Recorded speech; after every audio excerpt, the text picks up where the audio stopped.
YouTube, what the crap's going on? Heir of Boris Toddbringer here. What? No, so I got Boris Toddbringer. He doesn't get used much, and I was up against the dwarfs, so I felt a little bit safe about my chances. I wouldn't say a lot safe. I've got a couple of these great cannons. I brought them to be annoying because they have a little bit better range than dwarf cannons, except I've made a key mistake here. I deployed within range of the dwarf cannons. Yeah. Right before the battle started, I was like, I should back up a little bit. I didn't, and it was stupid. So now the dwarf cannons have range on me, and the dwarf ones are probably a little more accurate and fire a little bit faster. I could be wrong on that, but they seem like it. So the dwarf player's got two slayers. His main line is mostly dwarf warriors, which the Empire has a lot of ways to counter dwarf warriors. So by going cheap and getting more heroes, he runs a bit of a risk. He's got two thanes, both of which are equipped with potions. And then he's got Thorgrim here, and Thorgrim has both the High King and whatever that other one is that they're in play there. So my cannons are putting pressure on him right from the beginning, which is what I want. I wanted the cannons to put pressure, and then my army is very specifically chosen to be pretty annoying to dwarfs, which is not that hard to do. So dwarfs lack one main thing, which is mobility. And the only mobility they have is a gyrocopter, so I have lots of armor-piercing missiles, which would be very bad for gyrocopters. I've got a mix of halberds and swords.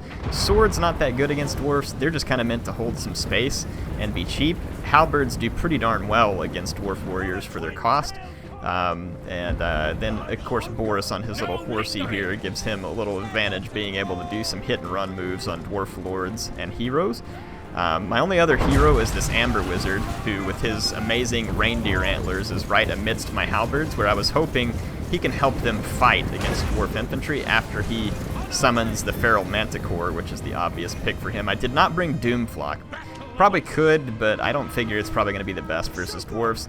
He's doing a lot better with his cannons than I would like. He's causing a lot of damage, and I don't want to just sit back and fight forever, so I'm going to push up because he's only got one quarreler. I want to pressure that quarreler and make it try and defend against 4 handgunners, and it'll do some nice damage. The cannons combined with his quarrelers here will do some significant damage to this one handgun unit, but I'm going to open fire on his infantry. I'm going to really start pressuring the dwarf to come attack me, which he really will not want to do, because his army is going to work best defensively here because he's defending these cannons.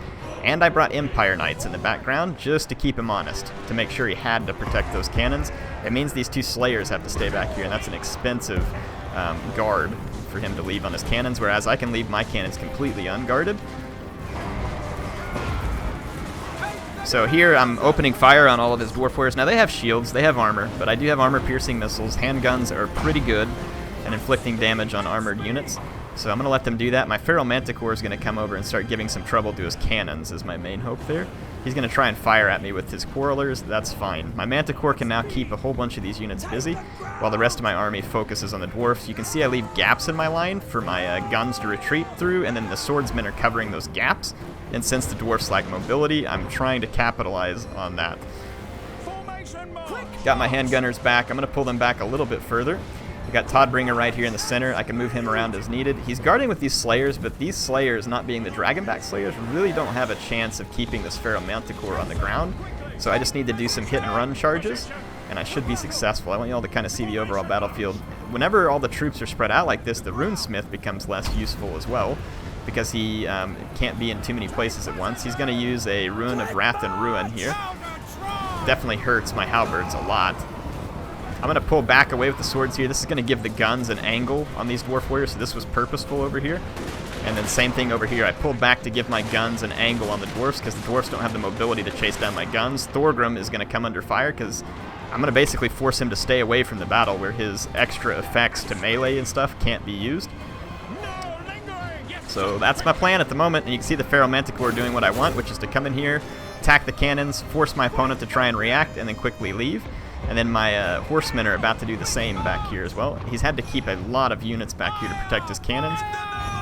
Over here, he's going to try and run his thanes after my handgunners. I'm just going to charge into his thane with Boris, and Boris will perform quite well.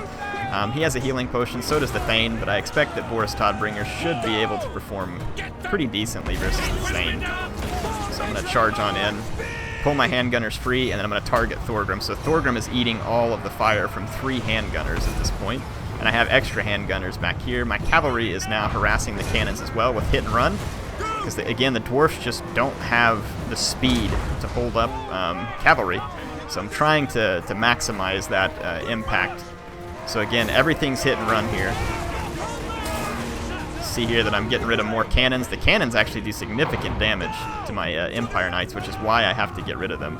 I routed one. It's going to come back, but the Feral Manticore is helping me as well. And all these little pocketed infantry engagements are going to favor me because it's going to wear the dwarfs down, and it's going to leave my handgunners wide open for late game. See this little move here? Swordsmen would normally lose to these dwarf warriors probably, and now the dwarf warriors are losing. Boris destroys the Thane. The dwarf player didn't manage to use his potion. He was probably focused on trying to micromanage Thorgrim. And I'm going to come up here with Boris and start hitting Thorgrim in the back here too. And it's at this point my opponent goes ahead and admits defeat, seeing no way out of this situation. So the dwarfs are better in this patch. But there's a reason why I still consider the dwarfs to be second tier to a faction like the Empire, and that reason is made clear in this video for a couple reasons. One, just because I have so many more options. I can fight the dwarf with my infantry, because I have pretty good infantry. The Empire, I have cavalry, he does not, and I have pretty good cavalry, and I have several options for cavalry, several price ranges. I have longer range skirmishers, like my crossbows, or I can use the handgunners, which are anti-armor. I have the option of bringing Outriders, which are a mobile anti-armor unit. Not quite as good as a handgunner, but still pretty good. Very annoying for the dwarfs to kill. I have cannons that equal the range of the dwarfs. So, again, the Empire has a lot of tools. The only dwarf mobility, which is a gyrocopter, gets countered by the handgunners. And potentially flying lords as well, and a feral manticore is a good piece here. So I get a feral manticore and the extra help of an amber wizard for just under 500 gold.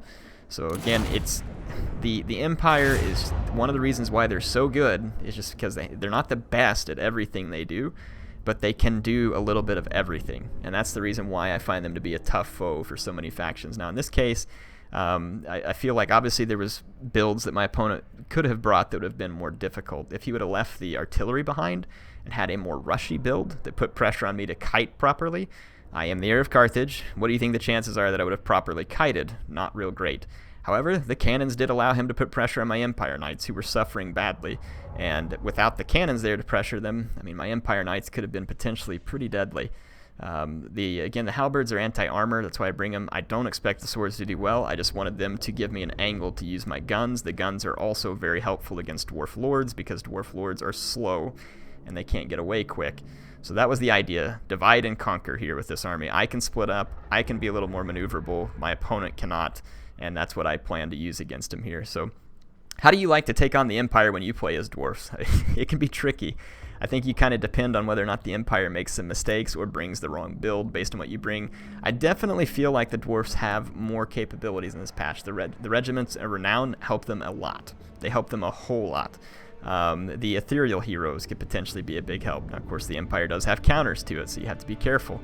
But I mean, there's just I feel like the dwarfs do have a lot more tools, but this is one of the reasons why I still feel like that the dwarfs are a tier 2 faction when compared to, say, like a Greenskin or an Empire or vampires. I just feel like those factions each have way more tools at their disposal to be useful. So anyway, tell me what you think. Interested to see your comments. Having fun playing some battles. Let's see if I've managed to resuscitate myself on the leaderboard any after Chaos Week put me down into like a really bad position. Oh, look at that. I'm sub 1,000 again. Back to 9. I think it was at like 600 or 700 whenever I started Chaos Week, and I got as bad as like 1,100 during the Beastmen thing. I'm making a little bit of recovery when I'm not forced to use Chaos in every battle. I was so bad with Chaos. Of course, Chaos is quite a bit better now, and Beastmen are actually pretty decent. I just couldn't use them decent. So yeah, in any case, there we are. I'll try and make a recovery. I don't know how high. I should see how high I can get on the leaderboard over time, but in order to get higher on the leaderboard, it means that I have to be more try-hard, and I almost like just don't enjoy the game when I go too try-hard. Like even right now, playing that battle against the dwarf player, I didn't feel like my army was like crazy try-hard, but I mean, it was clearly meant to be a pretty hard counter, and part of me almost like feels bad doing that. Like that I'm being unfair, but at the same time it's kind of like, I don't know, he chose the dwarfs, he's got to learn to play with that. So I don't know, I get kind of caught up in that, and I feel like, you know, of course if opponents ask for rules or something, I'm willing to consider it, but that's why I probably don't rank, well, tack that onto the fact that I'm decent at this game, but I'm not like a real skilled player at this game. So I think you put the two of those factors together, and it explains why I probably won't ever be too high on the leaderboard, because I think it takes a little bit more drive than I'm willing to put into it. See how people are doing here. Anyway, like I said, hope y'all enjoyed it. Hope I can bring you more. Appreciate MSI for sponsoring this build that I'm recording with. They are fantastic. Appreciate you, my amazing viewer, for always being here and watching the videos. I love making them for you, and I will be back. I have some good stuff coming. Keep an eye out Sunday. I have a 4v4 Napoleon Total War battle. In the past, those have been wildly popular. Should be a huge, epic battle that I'll be showing you. I've got more Rome 2 action that was sent in by Johan, so it should be also very exciting. I'm not sure if that'll come up Sunday or not. I'm pretty sure the Napoleon one will. Skarsnik campaign's going to be back. More Warhammer battles. Gonna try and splice some Halo in there somewhere, so keep coming back. I've got lots of good content coming your way. HeirofCarthage, signing out.